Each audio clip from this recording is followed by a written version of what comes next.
Hello दोस्तों, आपका स्वागत है आपके अपने यूट्यूब चैनल साहित्य संघर्ष से शिखर तक। आज हम रहस्यवाद के बारे में पढ़ेंगे। हिंदी साहित्य के अंतर्गत ये छोटे छोटे शब्द आते हैं, जैसे रहस्यवाद है, द्वैतवाद है, द्वैताद्वैतवाद है, अद्वैतवाद है, शुद्धाद्वैतवाद है, विशिष्टाद्वैतवाद है। इस प्रकार से ये अनेक प्रकार के शब्द आते हैं जिनका हमें पूर्ण रूप से इस बात का ये ज्ञान नहीं है कि ये शब्द, इन शब्द का अर्थ क्या है, इन शब्दों का क्या अर्थ है। तो आज हम पढ़ेंगे रहस्यवाद। धीरे धीरे हम ऐसे छोटे छोटे वीडियो बनाएंगे, जैसे कभी अद्वैतवाद पे बना दिया, कभी द्वैतवाद पे बना दिया। तो चलिए आज हम देखते हैं रहस्यवाद के बारे में और रहस्यवाद को अच्छे से समझने की कोशिश भी करते हैं। चलिए देखते हैं आज हम रहस्यवाद। रहस्यवाद वह भावनात्मक अभिव्यक्ति है जिसमें कोई व्यक्ति या रचनाकार उस अलौकिक परम अव्यक्त सत्ता से अपना प्रेम प्रकट करता है। कहने का अर्थ है यहाँ पे रहस्यवाद वह भावनात्मक, भावनात्मक मतलब हमारी अंदर की भावना, भावनात्मक अभिव्यक्ति है। भावना जो अंदर से हमारी भावनाएं होती हैं उनको अभिव्यक्ति है ये, जिसमें कोई व्यक्ति या रचनाकार या कोई व्यक्ति हो या फिर कोई रचनाकार हो उस अलौकिक, उस अलौकिक मतलब जो हमें दिखाई नहीं देता है, जिसकी हम सिर्फ कामना कर सकते हैं, जिसके बारे में हम सोच सकते हैं, महसूस कर सकते हैं, या परम अव्यक्त सत्ता, अव्यक्त सत्ता जिसको हम व्यक्त नहीं कर सकते, वो सत्ता से अपना प्रेम प्रकट होता है। जिस प्रकार से यहाँ से आप स्वयं देखिए, भगवान है वो हमें कभी दिखाई नहीं देते हैं, एक मूर्ति है, उसके प्रति हम अपनी मतलब आस्था प्रकट करते हैं, लेकिन भगवान के प्रति हमारे दिल में जो आस्था है वो हमें कभी दिखाई नहीं देती है। वो हमारे लिए एक रहस्यवाद है। हम हमारे मन में जो भावनाएं हमारे मन में ऐसे प्रतीत होती हैं, जैसे कि कोई किसी माता को मानता है या फिर कोई किसी भगवान को, देवता को मानता है, तो हमारी उनके प्रति जो भावना है, जो हमारी जो भावनात्मक अभिव्यक्ति है, वही रहस्यवाद है। जैसे हम उनके प्रति जो प्रेम प्रकट करते हैं वो संपूर्ण सृष्टि का आधार है, ये संपूर्ण सृष्टि का ये आधार है एक। वह उस अलौकिक तत्व में डूब जाना चाहता है। क्या है जो हमें दिखाई नहीं देता है, जो अलौकिक तत्व है वो उसमें डूब जाना चाहता है, जैसे कोई भक्ति में डूबता है, जैसे डूब जाना चाहता है। और ऐसा करके जब उसे चरम आनंद की अनुभूति होती है, हम किसी भी प्रकार से जैसे कोई भक्ति करते हैं तो हमें आनंद की अनुभूति होती है। जैसे किसी देवता के मंदिर में जाना है हमें, तो हम वहाँ पे जाते हैं, जाने के बाद में हमें आनंद की अनुभूति होती है। तब वह तब वह इस अनुभूति को बाह्य जगत में व्यक्त करने का प्रयास करता है।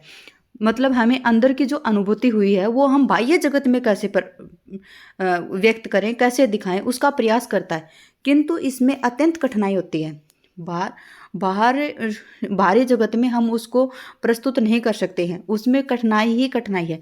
लौकिक भाषा और वस्तुएं उस आनंद को व्यक्त नहीं कर सकती। लौकिक भाषा जो हम बोलते हैं, बोलकर और वस्तुओं के माध्यम से हम उस आनंद को व्यक्त नहीं कर सकते हैं किसी के सामने। इसलिए उसे उस पारलौकिक आनंद को व्यक्त करने के लिए प्रतीकों का सहारा लेना पड़ता है, और आम जनता के लिए यही रहस्य बन जाते हैं। आम जनता के लिए क्या है रहस्य? जो हम प्रतीकों का सहारा लेते हैं वो प्रतीक ही आम जनता के लिए क्या बन जाते हैं? रहस्य बन जाते हैं। हिंदी साहित्य में रहस्यवाद, हिंदी साहित्य में रहस्यवाद सर्वप्रथम मध्यकाल में दिखाई देता था। मध्यकाल में कौन थे? भक्ति काल थी और रीतिकाल था। पहले भक्ति काल आया, फिर उसके बाद में रीतिकाल आया, दिखाई पड़ता है। संत या निर्गुण काव्य धारा के कबीर थे। संत और निर्गुण काव्य धारा में कौन थे? कबीर ने यहाँ। तथा जो प्रेम मार्गी कौन थे? सूफी काव्य धारा के थे में जायसी। क्या है? जो संत और निर्गुण काव्य धारा के कबीर और जो प्रेम मार्गी या सूफी काव्य धारा के जायसी, यहाँ रहस्यवाद का प्रयोग हुआ है। कैसे? जैसे जायसी की रचना है एक पद्मावत। पद्मावत में जो पद्मावती है वो भी प्रतीक है, और जो राजा है रतन सेन, वो भी जैसे रानी पद्मावती है वो परमात्मा का प्रतीक है, राजा रतन सेन है वो आत्मा का प्रतीक है, और हीरामन तोता है वो शायद याद ही नहीं आ रहा मुझे, सॉरी। और उसमें एक वो है,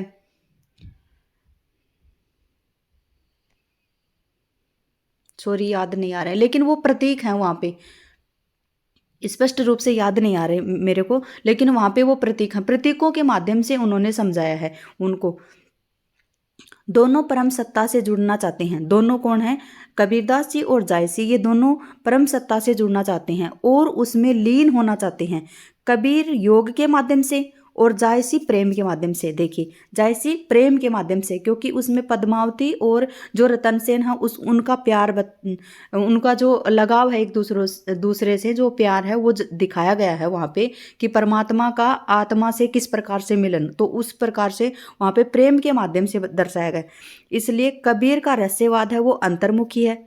कबीर का रहस्य क्या है? अंतर्मुखी है, क्योंकि वो योग के माध्यम से प्रभु को स्मरण करते हैं, या फिर हाँ, अंतर्मुखी साधनात्मक रहस्यवाद है। और जायसी का है वो बहिर्मुखी, मतलब भावनात्मक रहस्यवाद है। बहिर्मुखी भावनात्मक कैसे? उनकी भावना जुड़ी हुई है किसकी? रतन सेन की और पद्मावती की। जायसी का वो पद्मावत ग्रंथ है, उसी के माध्यम से परम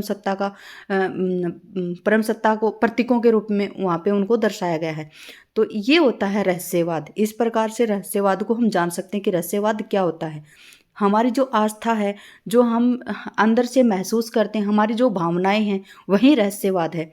और कबीर का रहस्यवाद अंतर्मुखी है। देखिए, मैं बताती हूँ अंतर्मुखी कैसे है। जैसे इनका एक दोहा लीजिए, झूठ बराबर सॉरी सच बराबर सांच बराबर तप नहीं, झूठ बराबर पाप, जाके हृदय साच है ताके हृदय आप। कबीरदास जी ने कहा कि सच के बराबर कोई तप नहीं है, मतलब कोई तपस्या नहीं है। जो व्यक्ति सच बोलता है वो तपस्यावान है, तपस्वी है, और जो झूठ बोलता है ना वो महापापी है, पापी है। लेकिन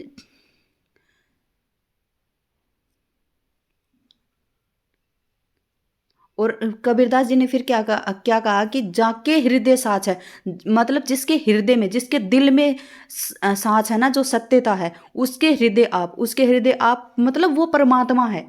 देखिए, कबीरदास जी ने बता दिया कि हमारे हृदय में परमात्मा है जब हम सच बोलते हैं तब। तो ये तो हो गई योग साधना।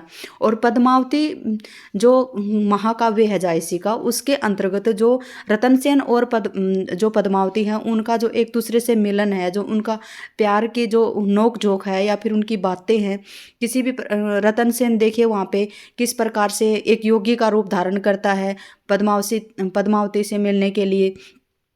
इस प्रकार से वो बहुत ज़्यादा संघर्ष करता है। वहाँ पे उनको योगी के भेष में उसको जेल के अंदर भी डाल दिया जाता है। फिर जेल के अंदर डालने के बाद में जो शिव भगवान है वो अवतार का भेष, मतलब वहाँ पे योगी का भेष धारण करके वहाँ पे बताते हैं उनको कि भाई ये वो नहीं है, ये योग्य नहीं है, ये तो आपकी जो बेटी पद्मावती है इनसे शादी करने के लिए आए हैं, और एक ये चित्तौड़ राज्य के ये राजा हैं। तब उन्होंने पद्मावती की उससे उन्होंने शादी करवा दी उनसे। तो इस प्रकार से आत्मा परमात्मा का वहाँ पे एक मिलन दिखाया गया है। ये होता है, ये है जायसी की पद्मावती में। फिर देखिए, रहस्यवाद के अंतर्गत प्रेम के स्तर किस प्रकार से हैं? प्रथम स्तर इस प्रकार से हैं, अलौकिक सत्ता के प्रति आकर्षण। अलौकिक सत्ता के प्रति आकर्षण, इसमें समझने की कोशिश करना। अलौकिक सत्ता क्या होती है? जो हमें दिखाई नहीं देती, जिसका हम देख नहीं सकते, हमारे लोक में वो है नहीं, मतलब अदृश्य है, वो अदृश्य है। रहस्य से ये समझिए, जैसे कोई दो व्यक्ति बातें कर रहे हैं आपस में, और आपको उन लोगों की बातों के बारे में नहीं पता बिल्कुल भी, लेकिन फिर भी आप आपके मन में ये सोचेंगे कि कुछ ना कुछ तो इनके पास रहस्य है। बोलते हैं ना ऐसे भाषा में कि कुछ ना कुछ तो इनका रहस्य है रहस्य, तो वही है रहस्य। हम जानते तो नहीं है, अलौकिक है वो हमारे लिए, फिर भी उसके प्रति आकर्षण। प्रथम स्तर तो होगा ये। दूसरा, अलौकिक सत्ता के प्रति दृढ़ अनुराग, हमारा अनुराग होता है उनसे।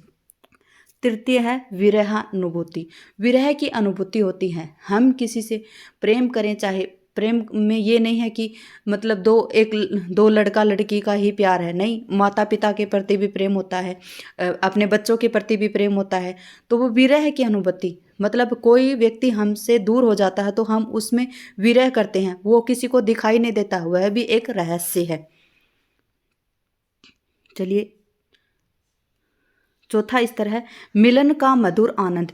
मतलब दो बिछड़े लोग हैं या फिर एक छोटा बच्चा है, वो थोड़ी देर मतलब अपनी मम्मी से या पापा से अलग हो जाता है, फिर वो मतलब मम्मी को या पापा को देखता तो इतना खिल पड़ता है, वो इतना मतलब उसको अनुभव होता है, वो मधुर उसका आनंद है ना, वो हम अनुभव नहीं कर सकते, हमारे लिए वो रहस्य है, लेकिन वो बच्चा ही अनुभव कर सकता है। इस प्रकार से चौथा स्तर है मिलन का मधुर आनंद। आधुनिक काल में देखिए आगे बताया कि आधुनिक काल में रहस्यवाद दिखाई पड़ता है। आधुनिक काल में रहस्यवाद कहाँ दिखाई पड़ता है? छायावाद में। ये क्वेश्चन बन सकता है कि आधुनिक काल में रहस्यवाद कहाँ दिखाई पड़ता है, तो छायावाद में पड़ता है। महादेवी वर्मा है जिनका जन्म 1907 में हुआ था, है ना। ये रहस्यवाद की पर्याप्तता है कि महादेवी वर्मा हैं, इनके काव्यों में रहस्यवाद की पर्याप्तता है। ये क्वेश्चन बनता है कि आधुनिक काल में सबसे ज़्यादा रहस्यवाद की पर्याप्तता कहाँ पे मिलती है, तो महादेवी वर्मा में मिलती है। लेकिन आधुनिक काल में रहस्यवाद उस अमूर्त अलौकिक या परम सत्ता से जुड़ने की चाहत के कारण नहीं उत्पन्न होता है। मतलब आज जो आधुनिक युग है ना, उसमें रहस्यवाद का जो अमूर्त है, अलौकिक है, परम सत्ता है, जो उनसे जुड़ने की चाहत का कारण नहीं उत्पन्न हुआ, अपितु लौकिक प्रेम में आ रही बाधाओं की वजह से उत्पन्न हुआ है। जो लौकिक प्रेम है ना, उसमें जो बाधाएं आ रही है ना, उसके रूप में उत्पन्न हुआ है। महादेवी और निराला में आध्यात्मिक प्रेम का मार्मिक अंकन है। महादेवी वर्मा और निराला में आध्यात्मिक प्रेम का मार्मिक अंकन मिलता है, बिल्कुल मिलता है इनमें। निराला की एक सरोज स्मृति है, उसमें देखिए कैसे अपनी बेटी के प्रति उनका इतना लगाव, और उसके मरने के बाद में उन्होंने कुछ पंक्तियां भी कही थी कि मैंने आपकी सेज मेरे हाथों से सजाई अपनी बेटी के लिए। इतना प्रेम दिखाई देता है वहाँ पे, वो रहस्यवाद है। यद्यपि छायावाद और रहस्यवाद में विषय की दृष्टि से अंतर है। यद्यपि छायावाद और रहस्यवाद में विषय की दृष्टि से अंतर है। कैसे? जहाँ रहस्य का विषय आलंबन अमूर्त निराकार ब्रह्मा है जो सर्वव्यापक है, वहाँ छायावाद का विषय लौकिक से ही है। छायावाद का विषय कहाँ से है? लौकिक से है, जो हमें दिखाई देता है हमारे वर्तमान में जो है। और जो रहस्यवाद है उसका विषय आलंबन अमूर्त से है, जो हमें दिखाई नहीं देता। निराकार ब्रह्मा जिसका कोई आकार नहीं, जो सर्वव्यापक है, जो सर्वव्यापक मतलब हर वस्तु प्राणी जगत सब जगह पे है, वो है रहस्यवाद। और जो छायावाद है वो है, छायावाद का विषय क्या है? लौकिक है। चलिए, मैंने मेरे जरिए से आपको रहस्यवाद को समझाने की बहुत कोशिश की है, लेकिन फिर भी कुछ कमी रही हो तो माफ़ कीजिएगा। चलिए, ऐसे ही पढ़ते रहिए। धन्यवाद। जय हिंद, जय भारत।